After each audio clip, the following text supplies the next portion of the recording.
Welcome to From Loneliness to Overflow with Matina. I'm your host, a holistic healing coach, divorce recovery coach, and a passionate advocate for personal growth and your guide on the journey to healing. This podcast is for those who are struggling with the feelings of loneliness, disconnection, feeling stuck, and who are ready to discover their inner potential and live a life overflowing with love and connection. Inside, we are going to explore the path from pain to transformation, bridging the gap between loneliness and abundance through heartfelt conversations, spirituality, energy work, and self-awareness. So let's get started on this soulful journey together. Welcome to another episode from Loneliness to Overflow with Matina.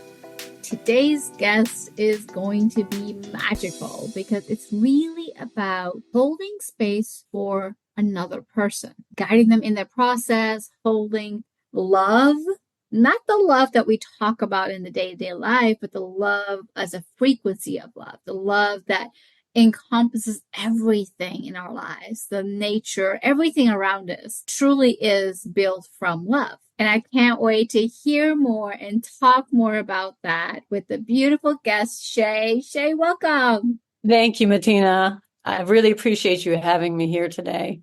You're a beautiful soul, and this work you're doing is needed.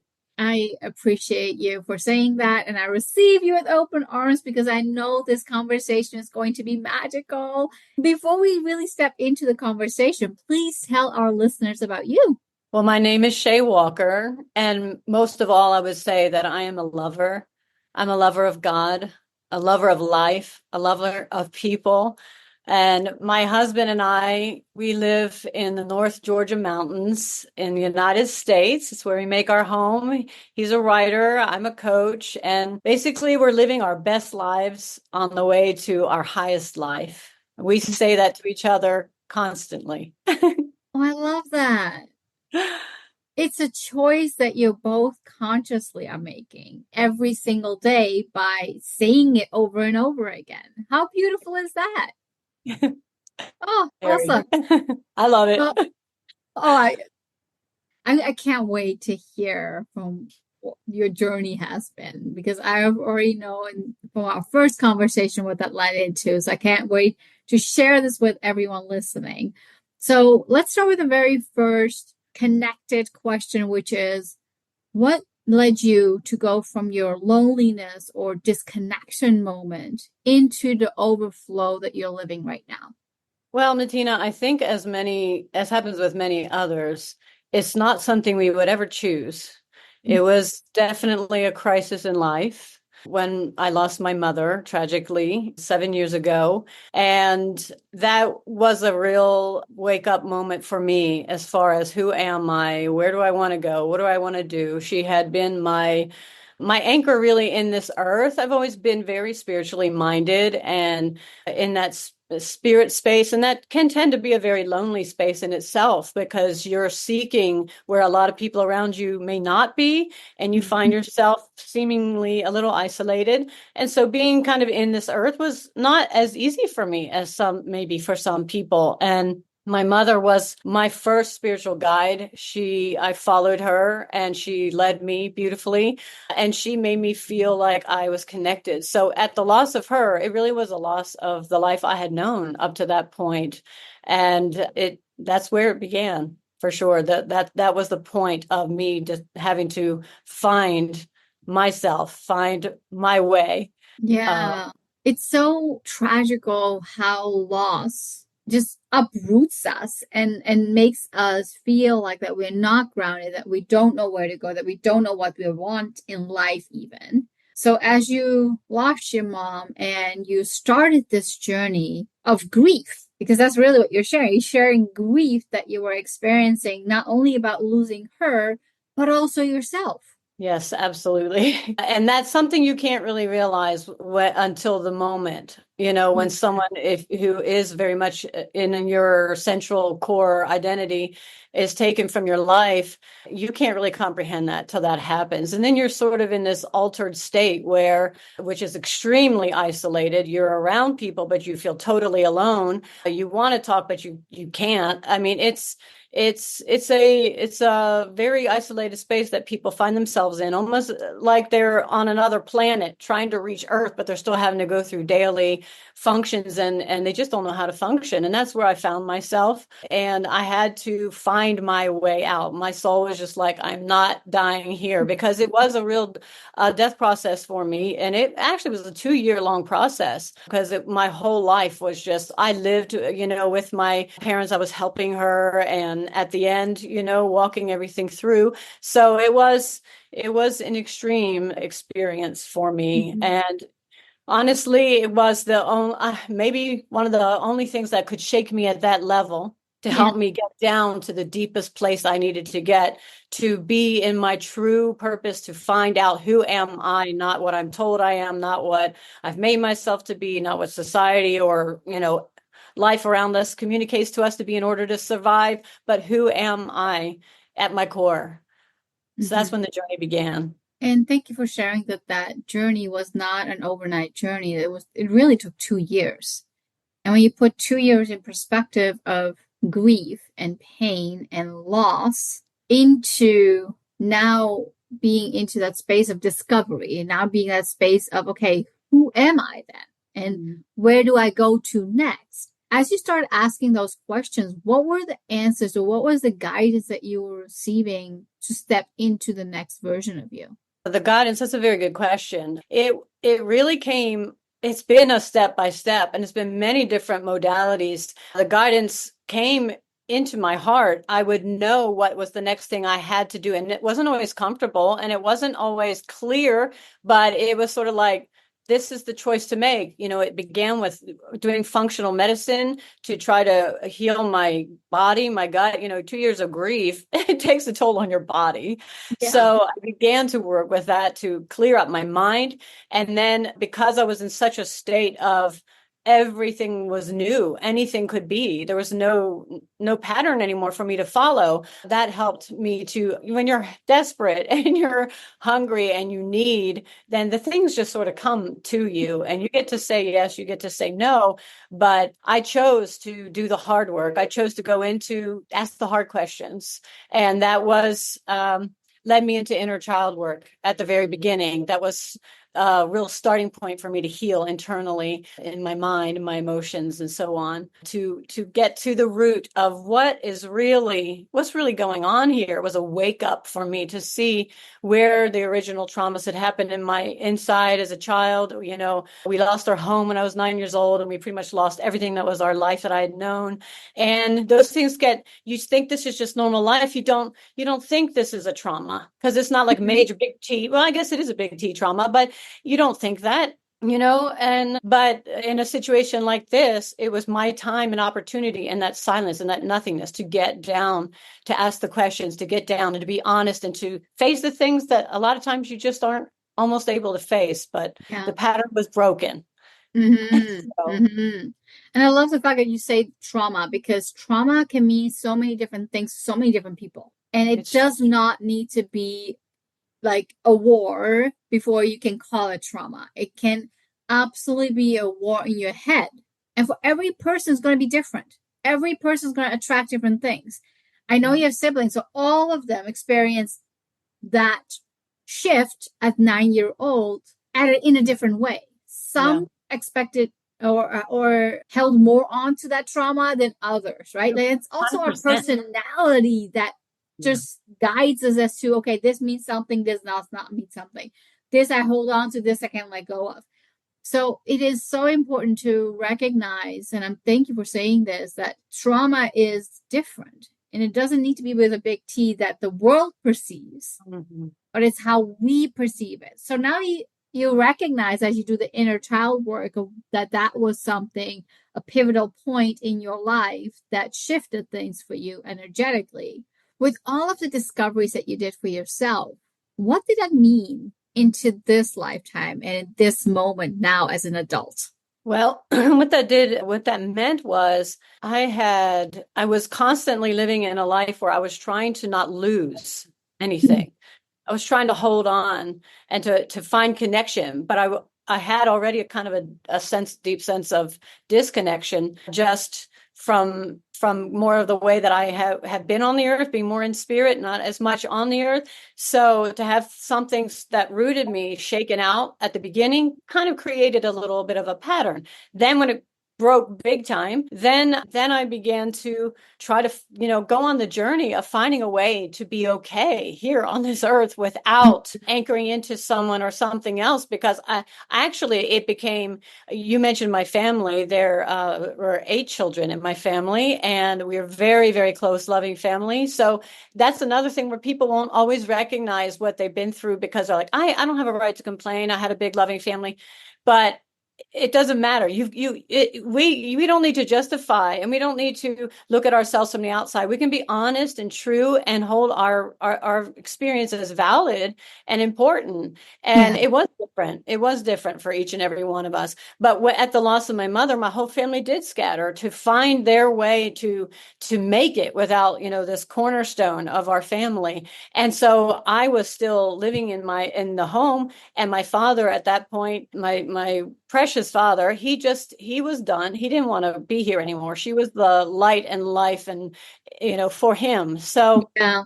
I'm stuck in this place, and where all the trauma kind of happened, and it got more and more narrow and more lonely before it got better. But I was pursuing a way to not be in pain anymore. That really was probably my biggest motivator. I'm now motivated by pleasure, but at that point in time, I was motivated by pain. And, it was like, I just don't want to hurt anymore. I want to be able to breathe. So that really, when you need to try to find a way to breathe, that will help you try to find anything that comes that, is out of the box. You've never done it before. You may even thought it was like woo woo or bad or whatever. And you're just like, this is truth that I hear because it's helping me breathe. Right. Yeah. Yeah. So, Yeah. yeah. It's a significant shift too, right? Like being a motivator of pain to going to a motivator of pleasure. So what was Yes. that journey? Let's talk about that a bit more. Yes. Let's How talk did about that it. transition for you? Well, as I continued in my work, there was a beautiful pivotal moment. It was January of 2021. I had just really come to my ultimate low. I had a pup, and that was my one sole companion, and he passed, and then I got the virus, and my dad got the virus, and now I was like, life just can't get any lower than this. And then I told you in our previous conversation, this New Year's Day, January 2021. And I'm like, now I'm going to turn things around. And that night I was bitten by a brown recluse. Oh my On my way to work that day, a bird shit on my head. And I'm just like, okay, 2021, but you have to find humor where you can. And Absolutely. that month, I began a beautiful work with brain rewiring.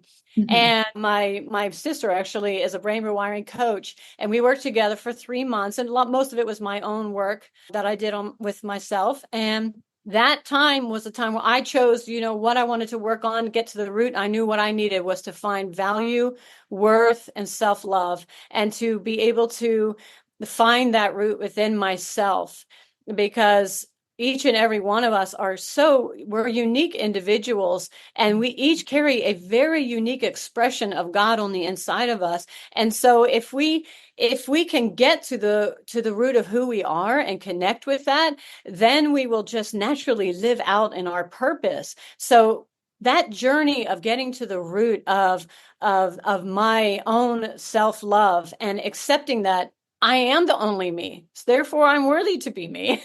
It's like there never has been another me, there never will be another me. And so being me is really the easiest thing that I will ever do. And that's Yeah. one of my catchphrases, being you is the easiest thing you'll ever do. But getting to what is you is the journey. So this really began to turn my energy around, where I was able to release a lot of the old constructs and ideas. And I was able to begin to integrate this possibility of the beauty of my life. I am and who I was made to be. And I had this blank canvas, and I just remember just saying a prayer like, I want to see something on this blank canvas of my life.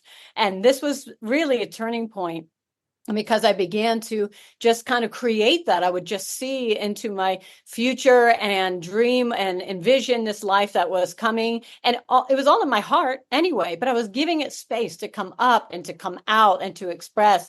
And as that began to happen, my life began to become happy. It began to become magical. And I began to draw things into my life that were a tribe of friends, who were sisters standing with me in this journey, spiritual journey, and giving me their strength. And ultimately, it led me very almost miraculously to meeting my husband and releasing the pain and the things out of my heart and allowing love to come in. But first, I had to be in that love within myself.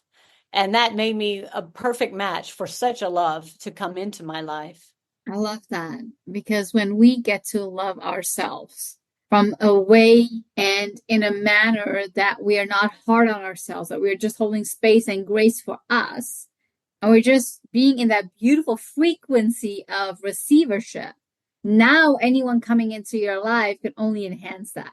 Yes, 100%. And there's a wise saying that we are to love others as we love ourselves. So if we will love ourselves for who we are, just knowing that there is no one who is an expert on your life like you, because there is no one who knows. There's no book written that can tell you. And when we are living in our fullness of purpose and accepting who we are without apology, unapologetically, not trying to justify that, our purpose and our life begin to flow out, and that who we are and that love and that giving and that service just flows out of our life to whoever is there for us to reach. We're not for everybody, but for those who we are for. It's a beautiful, natural, holistic flow. Yes, yes, yes, yes, yes, yes. As you're saying that, what comes up for me is like, how we're all taught to look at books. Books are going to tell you the way, and it's going to give you guidance, and it's going to give you the answer. Well, yes, they can give you guidance. Books can be guides, people can be guides, coaches can be guides, animal can be guides. Anything that that you feel attracted to can be a guide for you. But none of it can decide what your journey is going to be like. No, it's true. And things come in and things go out. And there will be things that are a yes for you, but they're not for somebody else. And if we're waiting for someone else to say it's okay, then we'll never go forward in what's for our life. And the more we trust that heart guidance and the more we say yes to ourselves and show that kind of love to ourselves, the stronger that yes becomes, and the more clarity we get in what is for us. It becomes more natural for us to flow in our yeses, and the things that will bring that book, that will bring that light that we need. But it's not in particularly this thing or that thing. It's the guidance that comes from our heart that gives us that yes, that will bring the thing we're looking for. Before we dive back in, I have something transformative to share with you. It's called the Alignment Collective. Release, Rebuild, and Rise, my signature group coaching program designed to help you unlock the life you deserve. Every month, we focus on a key area of life, from health to relationships, career, and more. In the first 2 weeks, we energetically release what's holding you back. Then we shift into calling in the abundance and clarity that you desire. And in the final week, we come together for a powerful group coaching, sharing our wins, our challenges, and raising the collective energy. Are you ready to release what doesn't serve you, rebuild your foundation, and rise into your potential? Try it for 50% off with discount code GROWTH. Visit matinasaint.com/meditation. The link is also found in the description. I can't wait to support you on this journey. And it's also the guidance that you don't necessarily see in the day-to-day life. It's not stepping into, oh, no one is doing it, it's not important. No, it's actually like, no one is doing it, and I got this idea, I got this guidance, and I got this download. Like, okay, let me lean into it. Let me create and see where it allows the world to evolve into next. And it's trusting yourself enough that whatever is coming up is going to give you that next aha moment and next way of life and Yes. next way of being. And that is exactly what I'm hearing from you, Shay, that this is where you're at. This is where you have not only leaned into the love in you, but you're also leaning into the ideas and the thoughts and the way of life that's now coming from within you. It's so true. And it can be the smallest thing. And so many times I have found that I'm like, oh, what do I need to be doing? Or what should I be doing next? And we all suffer with the questions and self-doubts. But I will get to the point and I'll look like I was doing it all along and I didn't even know because I was doing this little thing in the day that lit me up, or I was doing this thing that was in my heart, or I said yes to this thing that made me smile, or this thing that moved my heart. I went for it. And when I look back, it's like I end up exactly where I wish to be. So we don't always recognize that we're even in it in the moment while we're in it. Yes. But that's just a place of learning to just trust, to trust how you're being guided in life. And the more you do, the stronger it becomes, and the more weight there is in it, and the more confidence that you begin to gain. And you start to recognize patterns, and you're like, okay, I see how this works. This time I want to go through this more trusting.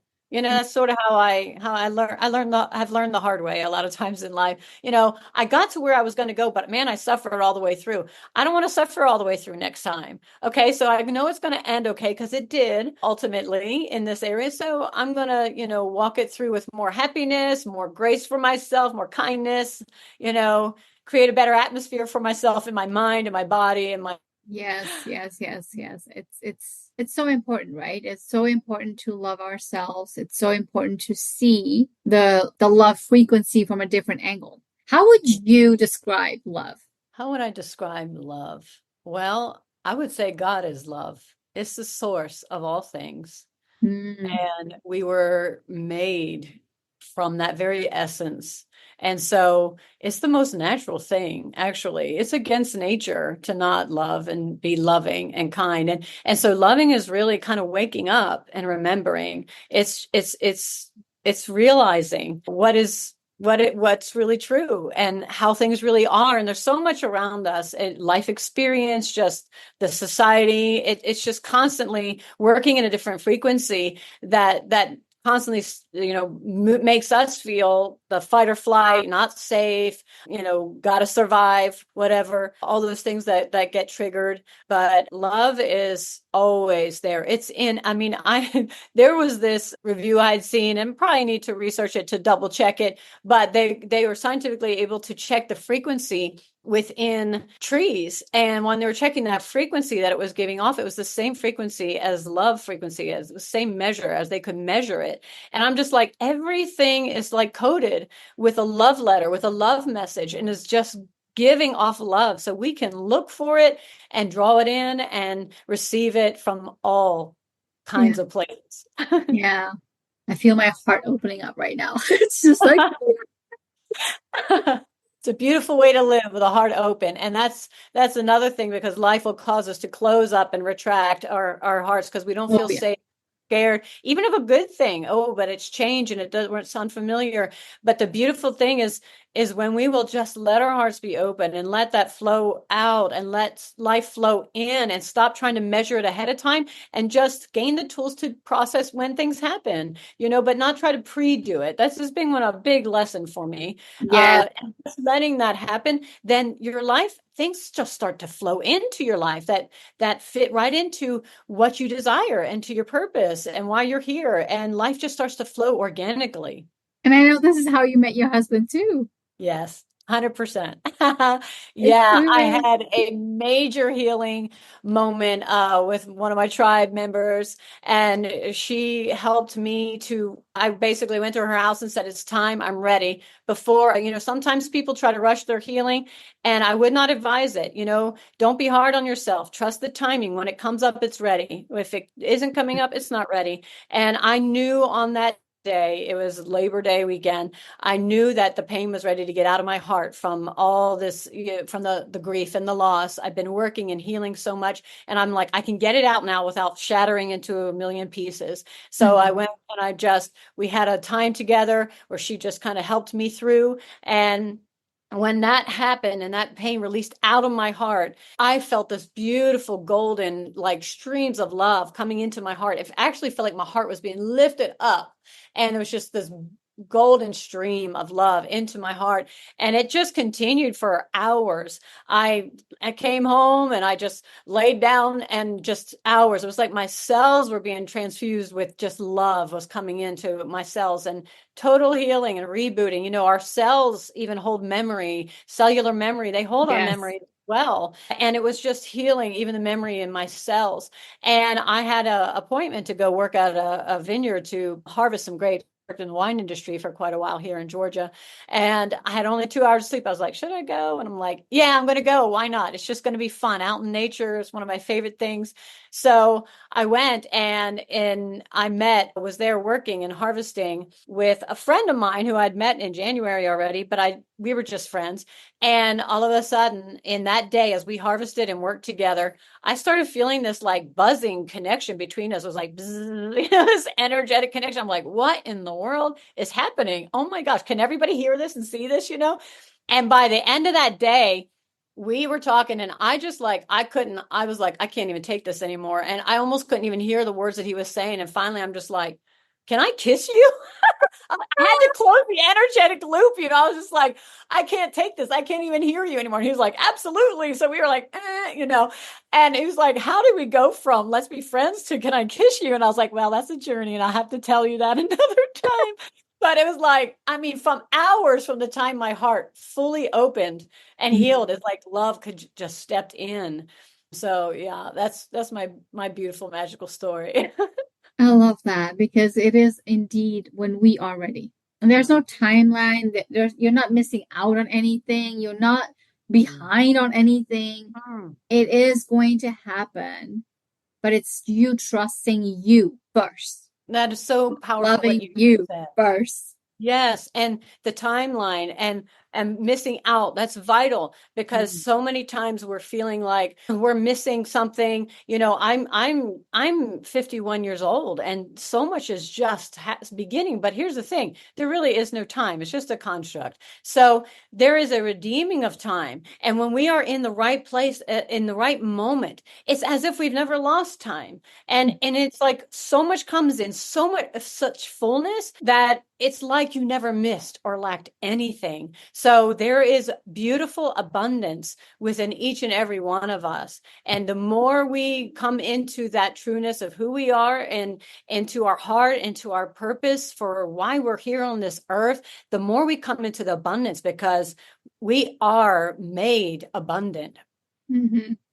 Mm-hmm. Yes, we are. Yes, we are. Awesome. I'm loving this conversation, Shay, where we're really just sharing from our hearts and you're sharing from your experience. But there's so many aha moments in that where you go through grief, where you have no timeline as to when the healing is going to occur, when you just step into being motivated by pain and stepping into this things as to find me a solution, get me some relief, Yeah. into then opening your heart for love and finding your man. It's Yes. all is possible. It all is possible. Anything is possible. Anything is possible. Absolutely. It's just all the things that get looped, that say it isn't, but we can break the loops in our mind. And the moment you bring in a new thought and you bring in a curiosity and you break that loop, it doesn't exist anymore. And so Yeah, now your brain looks for another connection to make. And now you've opened up all the possibilities. So the work is important. The smallest little bit of work that we do to change our thoughts and to open up our minds, to the possibilities, the more we can live in all the possibilities that exist. absolutely. Absolutely. And I love also the fact that you are now helping others finding how to open their heart, how to be in that love frequency, how to be into that receivership of life. Yes, that is seeing someone's heart and speaking into their heart and like holding them up to their highest selves, just to see them, it's a true gift, something that I hold very sacred, that I'm able to see the heart of another person and to speak to them as that person, and they feel so seen and recognized, and they feel so empowered to be who they are, because I don't know them so often when I'm coaching them or helping them. And yet I'm telling them things that I shouldn't know. And it just, to see their hearts open in that affirmation of who they are, it's truly one of the most amazing gifts I can imagine. I could not agree more. It is so, so powerful. It's so, so beautiful. Okay, so we have a little ritual on this podcast where we ask a question that the previous guest has left, and you'll be able to leave a question for the next guest as well. But the question I have for you today is, when is it the best to step into conscious awareness? Well, I find that conscious awareness kind of knocks at the door. And it comes in so many different ways. But what happens is, when you all of a sudden start to realize that you recognize that you're in kind of a pattern, and that's the opportune moment. And you're like, something's going on here. You get curious. Why am I thinking or feeling this way? Because so often we want to blame that person or this situation or that. But if we are truly being introspective, and if we're truly using our energy wisely to, we've got enough to do working in our own hearts, and say, I can't control all that. If I have all that going on, then I'm just still a victim. But if I want to be in power in my life, then I look and I say, what's going on with me? What can I control? What can I make a choice about? And then we start to look at, why am I doing this pattern? And that is the moment when the unconscious becomes conscious, because the moment you see it, you're no longer unconscious. Now you are aware. And in that awareness, you have broken that loop that has kept you in that place and made you just like sort of acting without awareness, or acting in a way that you're like, I'm a grown adult. Why am I acting like this? And it brings that shift, and we become aware. And once the awareness is there, now it's an open field, playing ground for you to do whatever it is that you're guided to do. Yes. Oh, I love it. Thank you for being a beautiful soul on this journey, and gifting us with your presence, and gifting us with your wisdom also, where it's just a beautiful, beautiful connection and guidance and ripple effect of touching many, many, many more souls.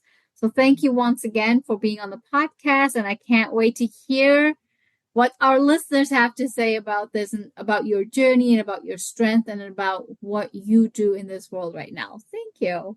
Oh, thank you, Matina. Love and blessings. Thank you for listening.